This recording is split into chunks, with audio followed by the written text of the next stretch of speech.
Anton Cobai, seorang warga negara Indonesia asal Papua, ditangkap kepolisian Filipina karena mempunyai 12 senjata api ilegal. Kadif Humas Polri Irjen Dedi Prasetyo mengatakan senjata tersebut dibeli dari seseorang penjual senjata ilegal di wilayah Danau City, Provinsi Cebu, Filipina. Anton Cobai ditangkap kepolisian Filipina di Provinsi Sarangani, Filipina pada Sabtu 7 Januari 2023. Sementara itu, Kadif Hubintar Polri Irjen Krisnamurti mengatakan, kuat dugaan senjata tersebut akan disalurkan untuk kelompok kriminal bersenjata atau KKB Papua.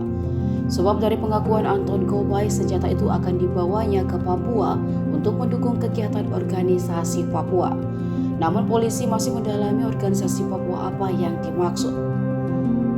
Anton membeli 10 senjata laras panjang jenis M4 kaliber 5,56 mm tanpa amunisi senilai 50.000 peso.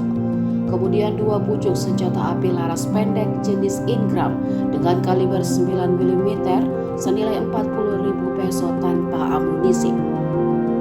Dalam penangkapan tersebut, polisi Filipina turut menyita barang bukti berupa senjata api laras panjang. Di antaranya 10 unit Colt AR-15, sebuah para rifle 9 mm, 20 buah magasin, dan 10 buah senjata yang belum dirakit.